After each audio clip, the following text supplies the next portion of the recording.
if a foreign country will come and kill them, and this foreign country will make the mistake of saying, I'm going to protect. Imagine what this man is saying, that they are killing people in revenge for their fellow Muslims that were killed. At what point in time were Christians attacking Muslims in Nigeria? Have you ever had such? Please write on the comment section if you have heard in Nigerian history anywhere that they said that Christian communities attacked the Muslims in Nigeria. Has it ever happened in history? Which revenge is this man talking about that they are revenging for? Who is it when the Nigerian armed forces carry out an operation? How is that a Christian? What does that get to do with Christians?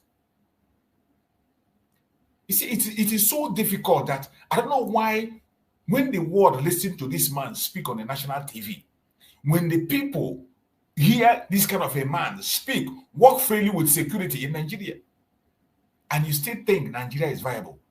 I'm sorry. You are only waiting for your own head to be off before you do the right thing. You're only waiting for your own head to be off. There is nothing to do to appease these people. Disintegrate the Zoological Republic and let everybody go their separate ways. Simple. Let them create their caliphate. Don't disturb them. Allow them to create it. Let every region get their own region and protect it. United States don't even have to risk their resources and their military. The only thing you need to do is to create let people go their separate ways. Disintegrate Nigeria, and that is all. You don't need to fire any shot. Disintegrate it, let the people protect their land and their territory. Simple as that. Because with people like this, God help that contraption. A certain thing, automatically their psyche is that certain thing that you are trying to protect is my enemy. And look how, and you see Nigerians, the Muslims in Nigeria, whether they are victims or whatever it is, they wouldn't allow a criminal country Sheikh, like. Sheikh, let me stay with you. No, wait. They wouldn't allow America to come in here and do any military. What happened with what happened is when French, France, you mean? Hello? Am I online? Yeah, go ahead. Somebody's trying to get me. Okay. What happened when French was driven from the Sahel? Somebody is trying to. All right, we'll let you react to that call, and then we'll come back. If you can deal with the call that is interrupted, so we can continue the conversation. So you see, Nigerians wouldn't even allow the French, even though French didn't colonize Nigeria. We never allowed any foreign country to come into Nigeria. We are the ones that are invited, especially in West Africa, to go and help people, like we had in Liberia and others. So I think what we need to do is to come and sit down as Nigerians, Muslims, Christians, and even non-religious. Now we have a situation at hand. How do you attack it? How do we do it? That's why I involved myself right from the beginning before things get to this situation. I involved the police not at state level, the IG, Inspector of Police. We spoke with Chief of Army Staff then.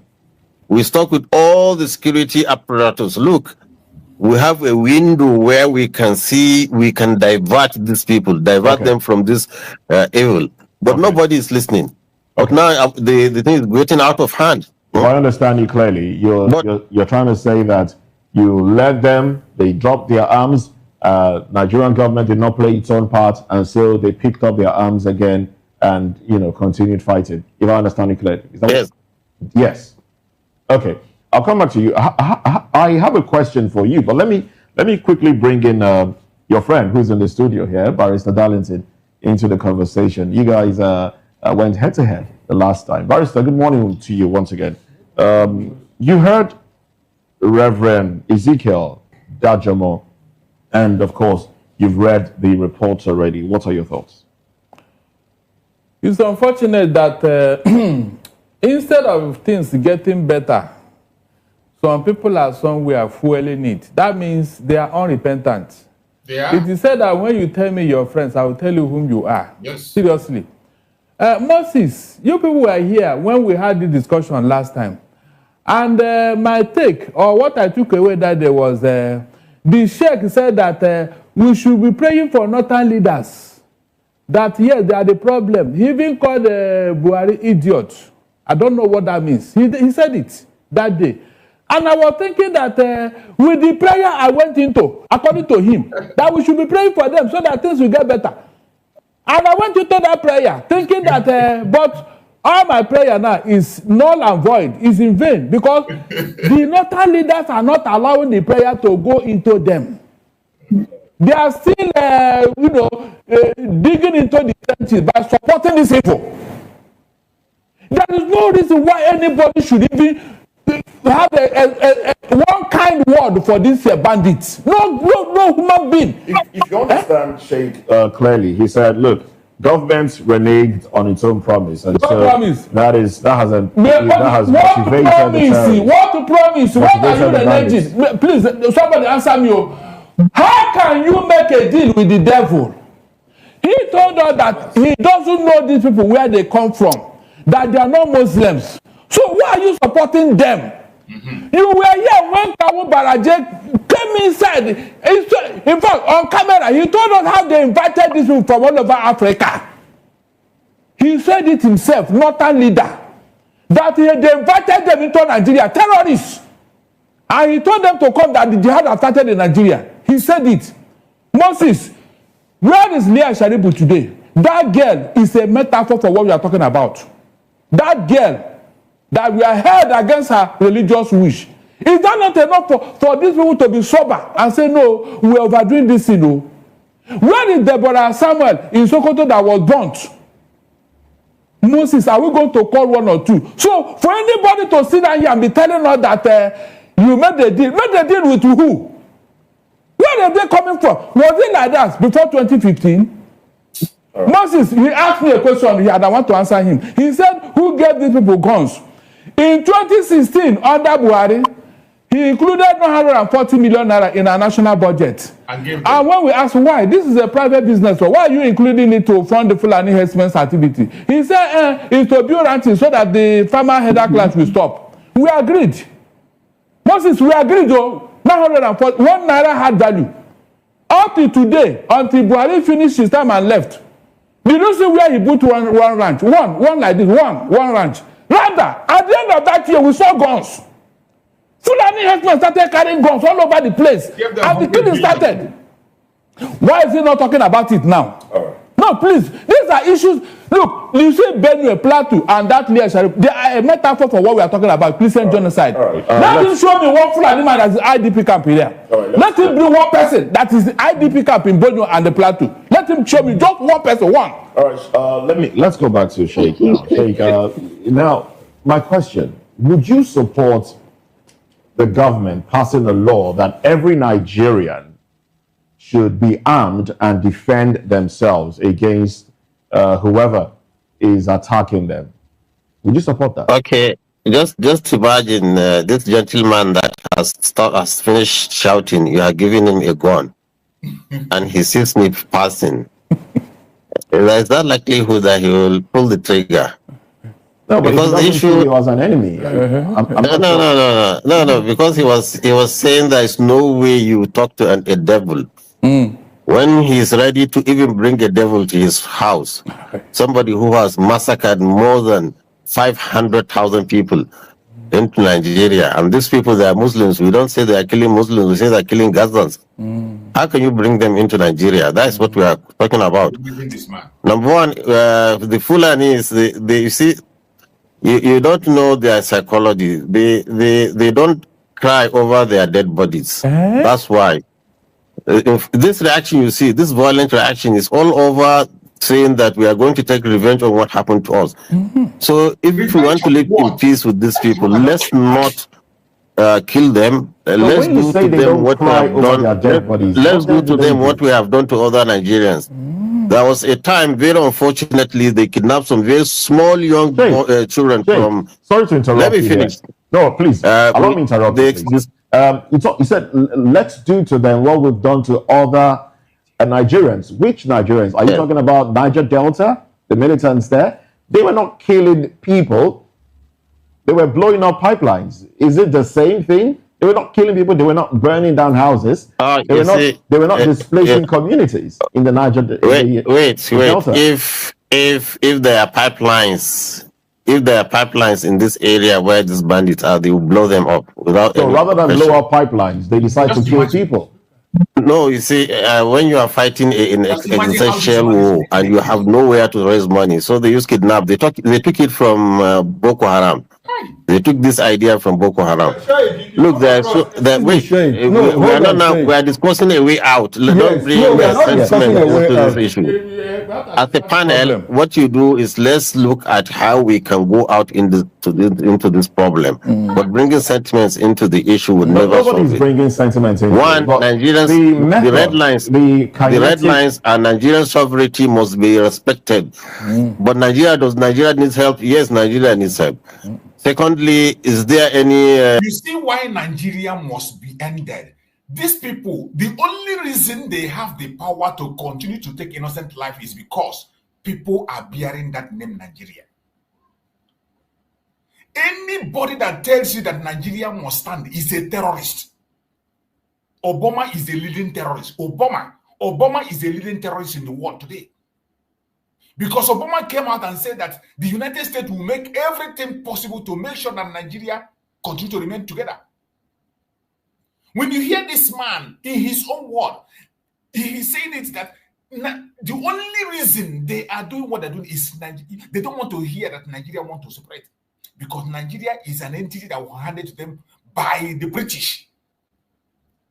The only way to stop these people is to end this contraption. End it. If you don't end it, these people will never stop. When you hear this criminal, this terrorist speak on a national TV, when I hear his voice, it is very irritating and very annoying. He is boldly telling you, and when you listen to everything he says, it means that the only thing that can stop the genocide happening in Nigeria, it doesn't matter who it's happened to. The only thing that will stop it is to end that contraption called Nigeria. And when we say it, some people think we're saying it out of hate. They think it's out of pride. It is a fact. Hear this man, listen to this idiot very well, and you will understand why we are giving that solution. Why we say that Biafra is the only remedy. Listen to this man again. House. Somebody who has massacred more than 500,000 people into Nigeria. And these people, they are Muslims. We don't say they are killing Muslims. We say they are killing Gazans. How can you bring them into Nigeria? That's what we are talking about. Number one, the Fulani is, you see, you don't know their psychology. They don't cry over their dead bodies. That's why. If this reaction you see, this violent reaction is all over saying that we are going to take revenge on what happened to us. So if we want to live in peace with these people, let's not kill them. Let's do to them what we have done. Let's do to them what we have done to other Nigerians. There was a time, very unfortunately, they kidnapped some very small young children from... Sorry to interrupt. Let me finish. No, please. Allow me to interrupt. You said, let's do to them what we've done to other Nigerians. Which Nigerians? Are you talking about Niger Delta, the militants there? They were not killing people. They were blowing up pipelines. Is it the same thing? They were not killing people. They were not burning down houses. They were not displacing communities in the Niger. Wait. If there are pipelines, in this area where these bandits are, they will blow them up without. So rather than blow up pipelines, they decide to kill people. No, you see, when you are fighting an existential war and you have nowhere to raise money, so they use kidnap. They took it from Boko Haram. They took this idea from Boko Haram. Look, we are discussing a way out. Don't bring sentiment into this issue. At the panel, what you do is let's look at how we can go out into this problem. But bringing sentiments into the issue would never solve it. Nobody's bringing sentiments into One, Nigerians, the red lines and Nigerian sovereignty must be respected. But Does Nigeria needs help? Yes, Nigeria needs help. Secondly, is there any Nigerian sovereignty is to allow Fulani to continue to massacre people. That is the Nigerian sovereignty. Some idiots that even come and join them and talk about the sovereignty. The only sovereignty these people are talking about is to allow these fundamentalists to take innocent life, allow them to take over Nigeria. That is the sovereignty they are talking about. When an idiot like this talk about sovereignty, the sovereignty he means is to allow them to take over. And some idiots foolishly on their own platform are joining this man to speak in the same tone. What a shame. Or even genocide in Nigeria, yes, and widespread all over the country there are. But I can even say this government is doing very well. Okay, it's doing very well. Look, I came from Abuja, a road that you cannot pass because of the of kidnapping. Now the road is free. And the Kaduna is free now. I'm staying fine, like I'm in Lagos. How free is Kaduna when you say Kaduna is free? Because just a few days ago, I'm talking to you from Kaduna now. If I'm not free, pastor was killed, some other persons kidnapped, and also we've been hearing again about killings and will I say people wielding arms again in Kaduna State to the point that communities now also a Nigerian in America just killed his father and injured his sister. Will I say America is not stable? The number of people that have lost their lives in Nigeria. When you're talking about, the pocket. I'm talking about these mass killings. They have gone down. They have gone down. Let's be optimistic. Let's not be pessimistic. You made a statement. The government has got it right. So it is time now. You all come together with the government, like I did during Buhari. I was trying to encourage him to do what this government is trying to do. I want to ask you a question. You said something in your X handle, like you said that that the engagement you have been engaging, with bandits, terrorists, and all of that, people who have killed Nigerians, Christians and Muslims alike. And in your handle, you said, that your engagement with them was legitimate, transparent, and conducted with the approval of authorities. Which authorities, Sheikh, are you talking about? Not the approval of the authority, accompanied by the authorities. Sure. Accompanied by the authorities. Okay, accompanied by authorities. Yes. Which authorities are you talking about, sir? All the authorities, the local, the state, and the police. And the federal government? Well, the federal government too involved. Okay, so now we are in a situation where the same federal government, is accompanying you to go and negotiate with people that have killed Nigerians. And you go to a Plateau State where the president has sent emissaries to Plateau State to go and do some kind of arrangement for interfaith harmony between Muslims and Christians. Why doesn't the president say, people that are occupying other people's native lands, other people's homelands, the first basis of negotiation is for them to leave those lands. And you are sending people to IDP camps to go and do interfaith negotiation when others are occupying their native lands. Sheikh, what's your reaction to that? Is it a way to solve this problem? I see once we have a federation like Nigeria, there's nothing like my native land. Nigeria is for all Nigerians. You hear them? I hope people are hearing it. Once you have a federation called Nigeria, once that name called Nigeria is existing, there is nothing like a homeland. Nothing like say this one at your place. This is your own. You see, people are not picking points from this man. When we say there is no remedy to Nigeria, this is it. Imagine what this man is saying. As long as you put that name Nigeria on you, you have no right to anywhere. You are their property. Unbelievable. Unbelievable. Look at what this man is saying on a national TV. And let us see what they are going to respond to him. Let me see whether somebody will respond to him. Let me take it back a little bit. Make we hear him again. Of kidnapping now, the road is free. And the Kaduna is free now. I'm staying fine, like I'm in Lagos. How free is Kaduna is Kaduna fine. when you say Kaduna is free? Because just a few days ago, I'm talking to you from Kaduna now. We learned If that I'm not free, an how can pastor was killed, some other persons kidnapped, and also we've been hearing again about, killings and, will I say, people wielding arms again in Kaduna State. a Nigerian in America just killed his father and injured his sister? Will I say America is not stable? The number of people that have lost their lives in Nigeria. When you're talking about, the pocket. But I'm talking about these mass killings. They have gone down. They have gone down. Let's be optimistic. Let's not be pessimistic. You made a statement. The government has got it right. So it is time now you all come together with the government, like I did during Buhari. I was trying to encourage him to do what this government is trying to do. I want to ask you a question. You said something in your X handle, like you said that, look, that the engagement you have been engaging, with bandits, terrorists, and all of that, people who have killed Nigerians, Christians and Muslims alike. And in your handle, you said, look, that your engagement with them was legitimate, transparent, and conducted with the approval of authorities. Which authorities, Sheikh, are you talking about? Not the approval of the authority, accompanied by the authorities. Sure. Accompanied by the authorities. I want everybody to pay attention. Okay, accompanied by authorities. Pay attention. Yes. Which authorities are you talking about, sir? All the authorities, the local, the state, and the police. And the federal government.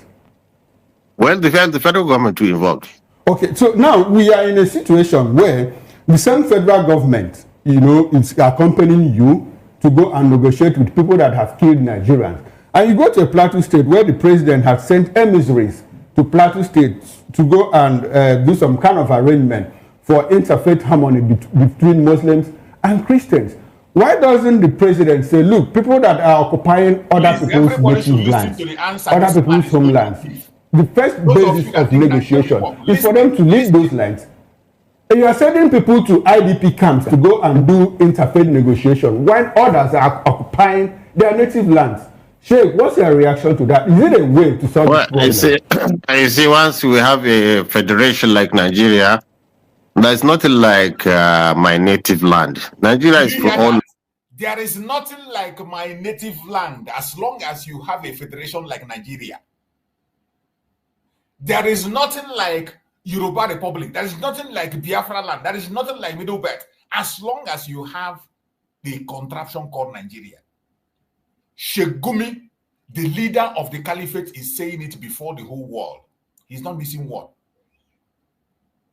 He is saying it.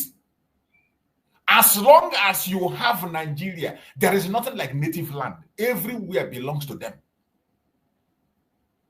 And some people will still come on camera and think Nigeria will be good. Some idiot will come and tell you to go and vote. They will tell you if P2P will become president. They will tell you Nigeria will be better. Mad people everywhere. Please, Donald Trump. As you are starting your investigation, as the House of I think the House is starting their investigation in the United States, pay attention to what Gumi is saying. If possible, interview Gumi, take his statement and use it. Use it. As long as Nigeria remains what it is, terrorism will never stop. Genocide will never stop. It will never, ever. The genocide of Christians will never stop. Gumi just said it. That is why they will continue to take lives, and they will continue to send people to IDP camp and occupy the land, and the people cannot go back. This is a very strong statement, and I don't know why people are not paying attention. Nigerians. That's why we have a lot of Igbos here in the north doing business fantastically, bringing things that Nigerians need. That's why you have Yorubas in every facet of life is in market. Nigeria is for Nigerians now. This mentality, tribal mentality and ethnic mentality is still what is worrying some people, especially I think what we need to do, like you, the press, should educate Nigerians. Look, even if you are a Buram, you can go to Lagos. Lagos now is filled with Yorubas and Igbos doing business. Nigeria is open. And the Southeast too should be educated that, look, allow Nigerians to come in and do business. Then we live in harmony. Now, the business you're talking about Nigerians coming in to do, Sheikh Ahmed, the business you're talking about Nigeria has been allowed to do, is it a business of people leaving their cattle to destroy the older source of living from others? As for cattle, if you check it out, Sheikh Ahmed, please hold on. You know, if you check it out in what is happening in Nigeria, how this whole carnage began, go to Benue State, for example, you find out that the first massacre Nigeria ever witnessed, apart from that of the Civil War, happened to be in Benue State, where we learned about how many persons were killed. Who killed them? The Fulani headsmen, armed headsmen, bandits now, wielding their guns, were the ones that killed farmers because the farmers rose up to say, your cattle are destroying our crops. And then if you check it again, move it down, you find out that the likes of Agatu local government, Guma, Gwe West, Logo, Kukum, Otupo, Kwande, and even Taka local governments now, some communities have been sacked by armed headers who are wielding guns, sophisticated weapons, chasing people away from their ancestral home. Is that a legitimate business? And if that should be that way, why is it that, for example, in Kanu, in Kaduna, and in other, states in Nigeria where we have Sharia, that people who rear pigs, piggeries, are not being allowed to do their business freely because it's Sharia?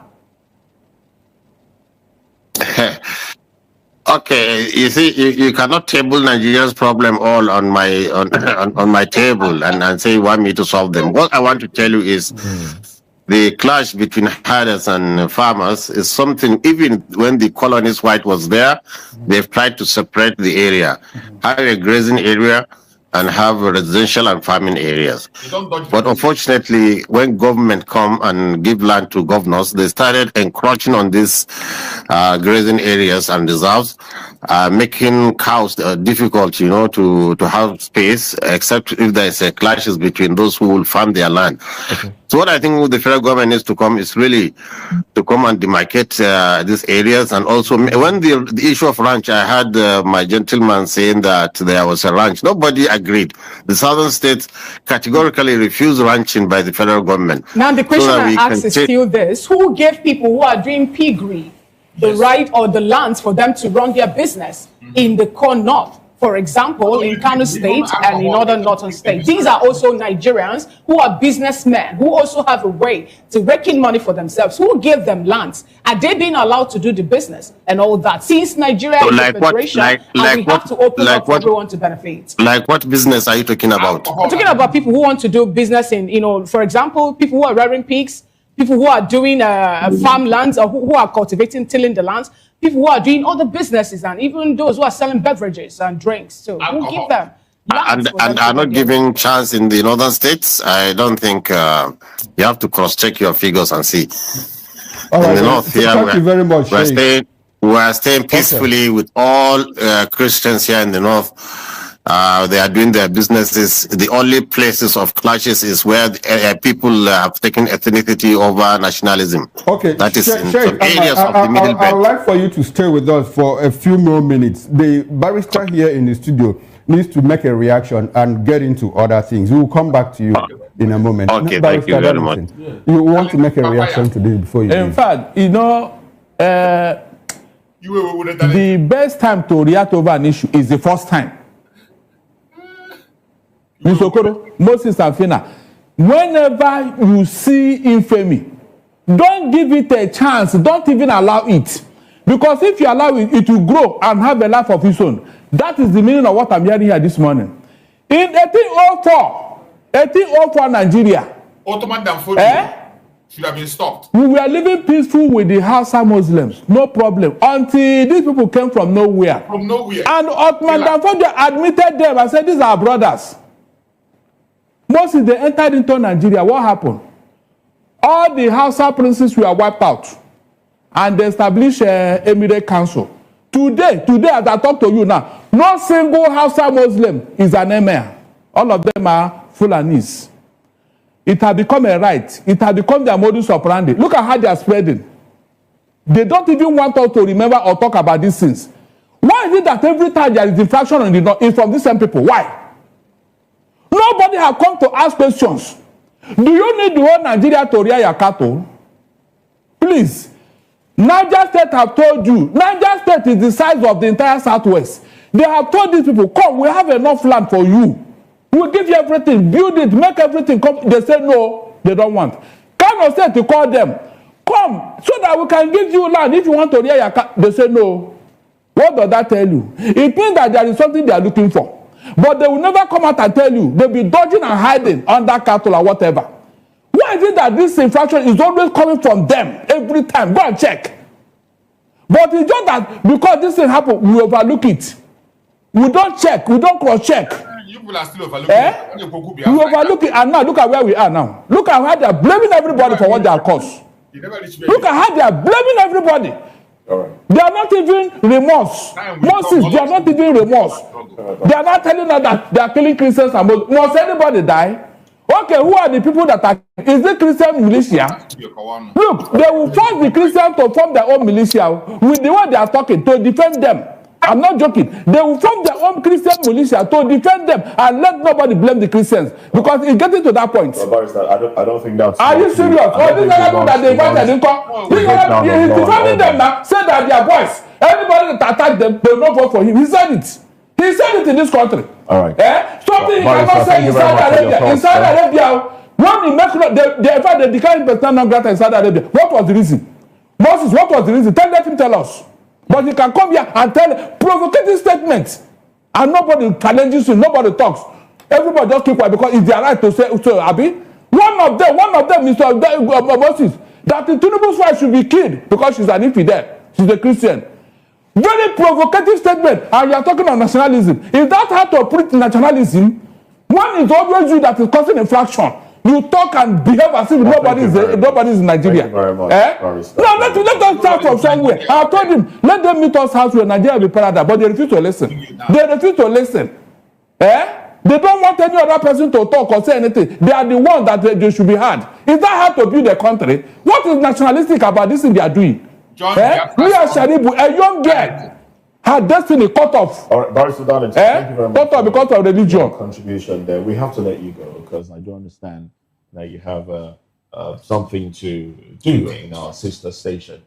So let's stay with Sheikh Gumi, and then we'll touch on other guests as well. Sheikh, please, a very quick question. Sheikh, are you with us? I'm here. Quick question. Now, this has been peddled around. Nigerians have, it's been said in hushed tones.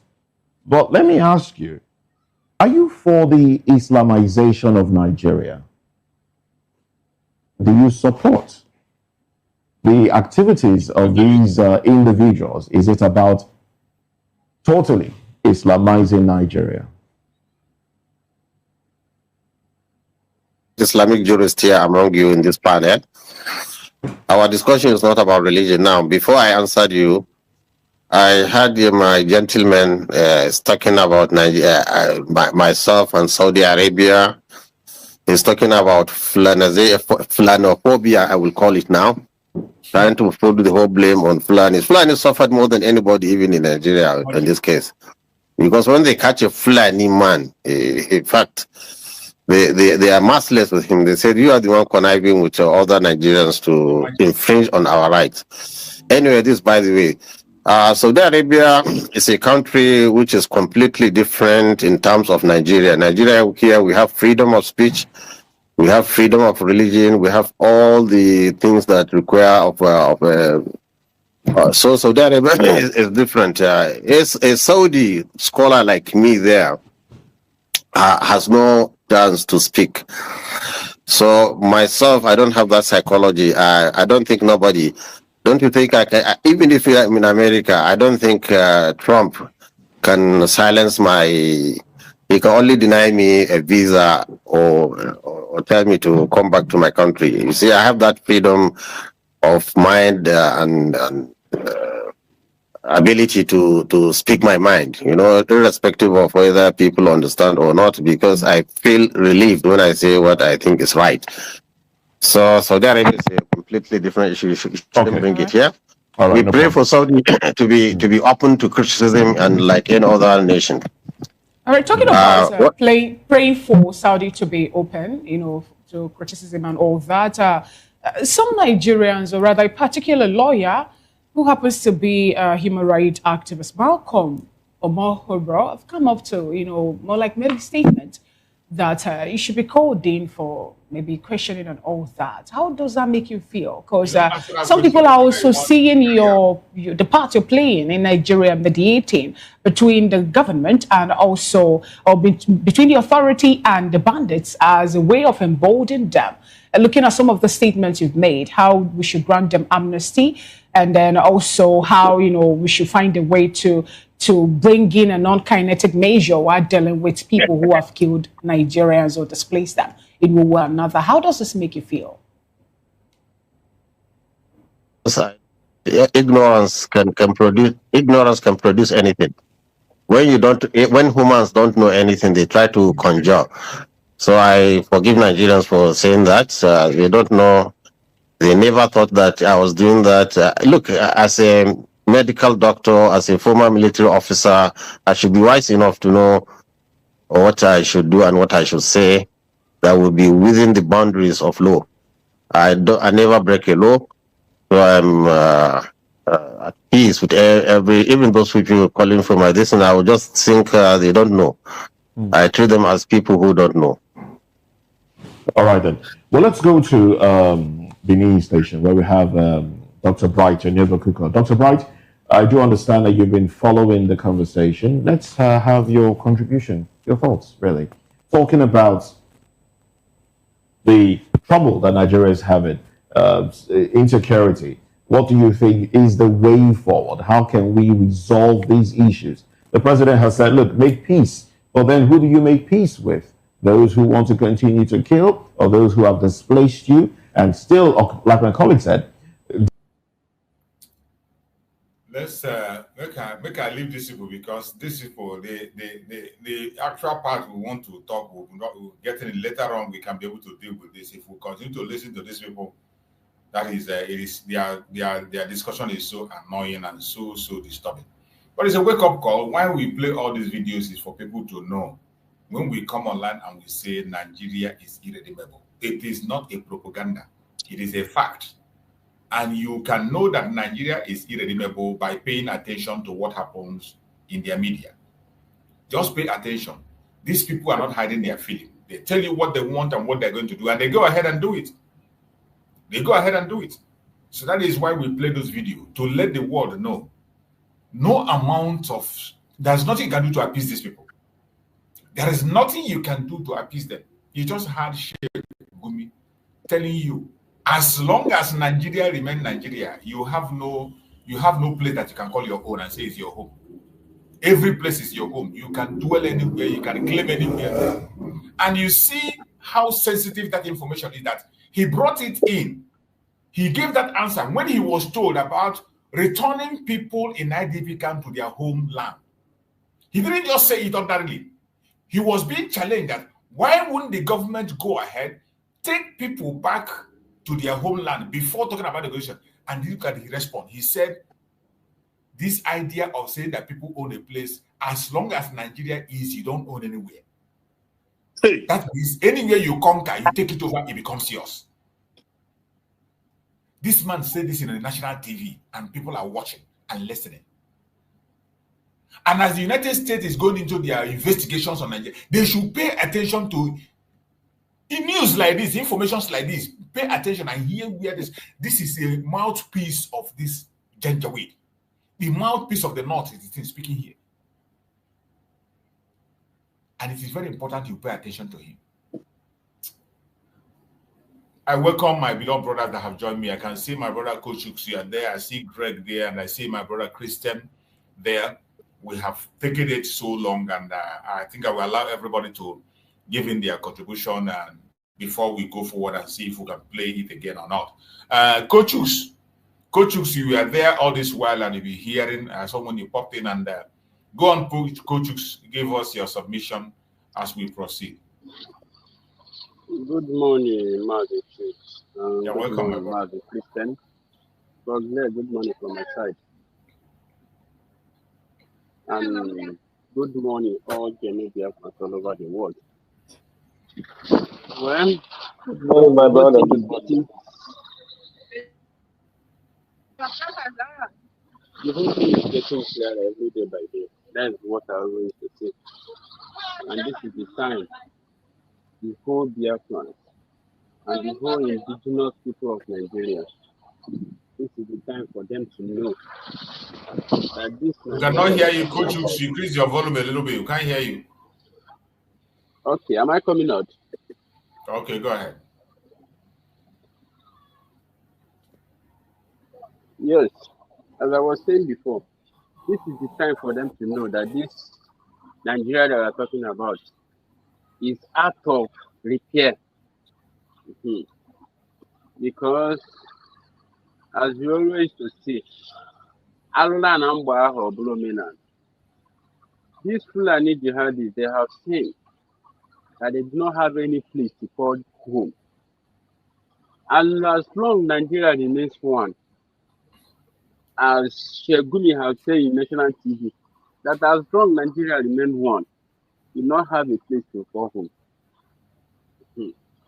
Because what they are doing is, once they enter a community, they will make sure that they pursue everybody that is in that community. If you refuse, they're going to take you down.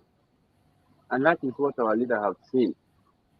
And that is what our leader has been shouting about since.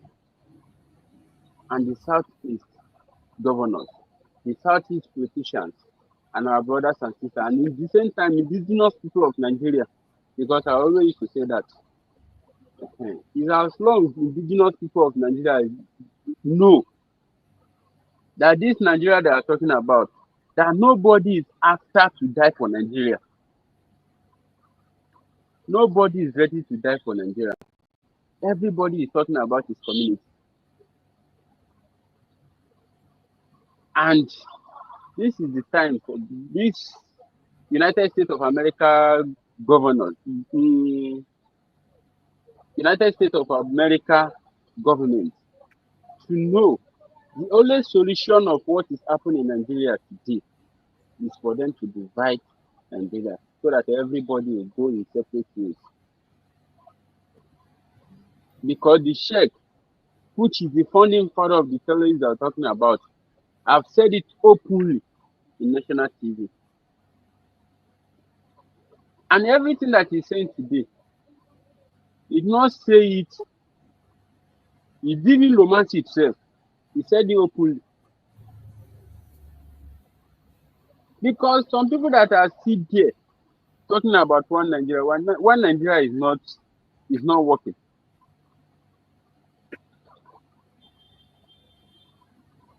And this is the right time for every one of us to continue to pray for Ali Damaz and Bikan as well. Because it's the only solution. He's the only person that understands everything that is happening in Nigeria today. That's the reason why it started from the beginning. That's the reason why it started in time. That's the reason why it started in time.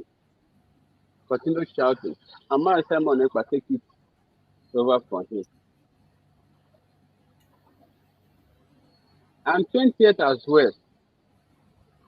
Every plan that they have against Martin Nnamdi Kanu, let me repeat it in this platform again. Rope, Udoge Kenama, that guy on 20th. Because of their every plan, everything that they plan against Martin Nnamdi Kanu is going to turn back against them. You see? Because so many of them, they have started preparing that Nigerian government will go to jail Martin Nnamdi Kanu. But I'm very, very sure by special grace of people of Guardian, after this 20th, if you are still standing, if you are still hoping that Nigerian government is going to jail Martin Nnamdi Kanu, you're going to drink acid. Because that very census that all of you are talking about is dead and arrival. Nnamdi Kanu has said it. Even the president of Nigeria has even said it in their court that they do not have the right to try him. Show him the written law that they are using to try him. They cannot provide it.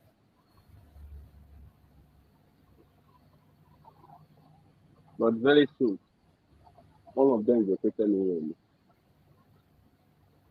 What we need now is prayer. And we should still remember that prayer, this prayer that we're talking about, God will not come down from heaven to come and do some certain things that you're supposed to do for yourself.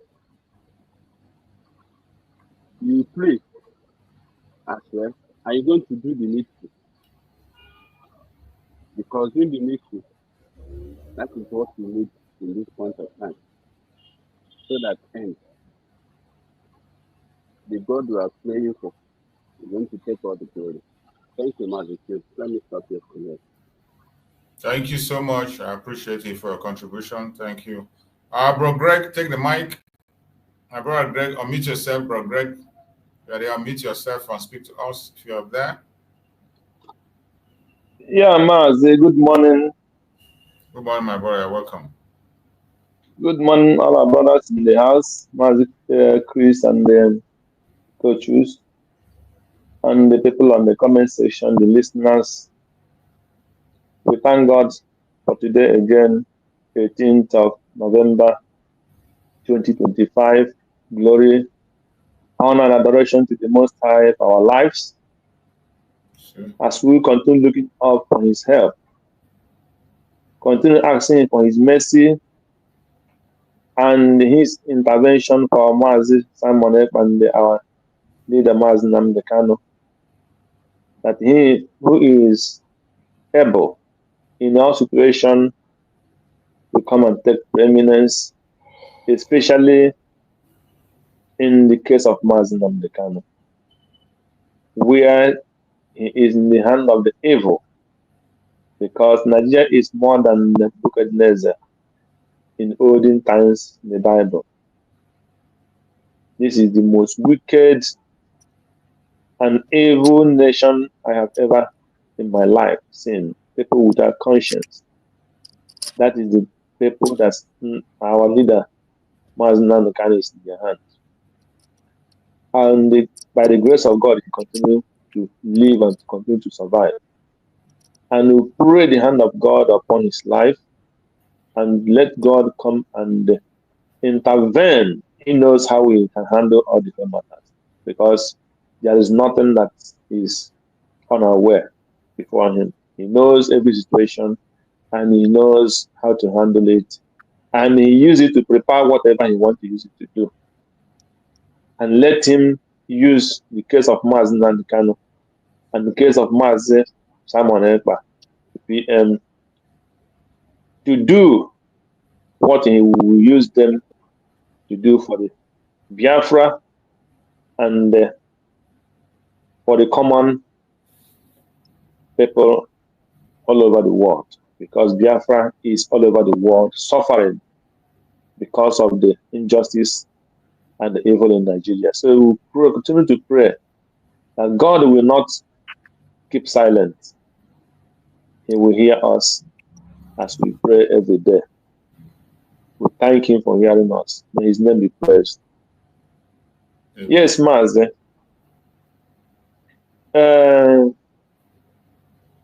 You know, one thing I pick in this clip you play this morning is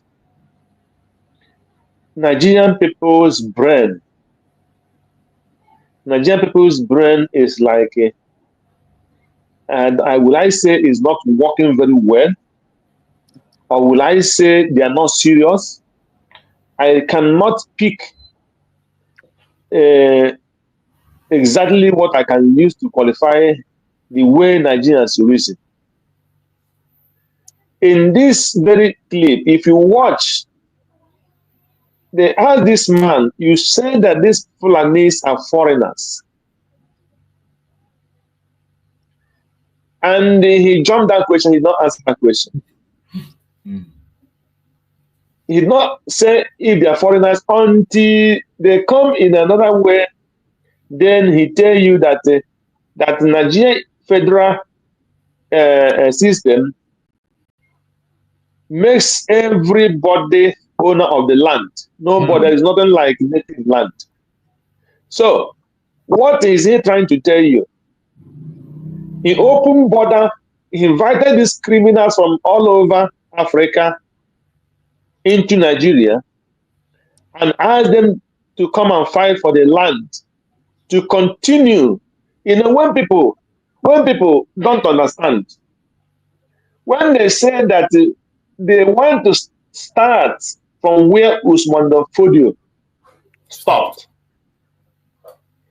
but Nigerians will be waiting when this criminal, useless man will come and tell them, we are starting from where our Usman Fodio stopped. We want to continue from there. Because Usman Fodio and his people came into Nigeria, used the Sokotos and many of the northern people, and then they gained the land, and now they become the indigenous. So, and exactly that thing is what this man is coming here to confess, to tell you that there is no origin of any land.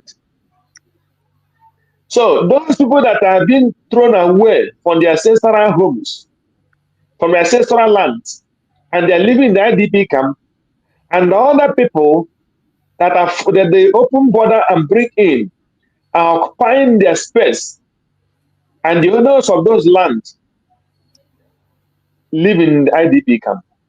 And he's now telling you there is nothing like indigenous land, that Nigeria is for everybody. So if Nigeria is for everybody, let him show me where Nigeria have divided land according to people, and people start getting shares of land in Nigeria. Let him come and tell us those people, Igbo people that live in the north, where they came in the north and Nigeria allocated them lands as indigenous of Nigeria, that they only come there, anywhere they want land, they get it. Let this useless man come and tell me those properties of Igbo people that are destroying both in any part of Nigeria, even though they paid billions in acquiring those land and those properties, and still government is destroying it today. And those ones have no right as citizens. But the Fulani that came from a different entity into Nigeria to claim people's land, and those people that own that land will be living in the IDP camp. And this useless man come here and tell you there is nothing like that. So that is why he didn't want to answer the question. These people are foreigners. And every Fulani man in Nigeria is having the same ideology, that land belongs to Fulanis. Anywhere they go, they take the land. So, because if Buhari can go to America, I will continue to remember it. And they asked him question, or was it in America or the UK? He said, those people that are doing all these things are not Nigeria. It was after the war in Libya that they came into Nigeria. And that was the Buhari's answer. So those people that came into Nigeria as Fulanis, and they are killing the indigenous of Nigeria, and you as the commander-in-chief of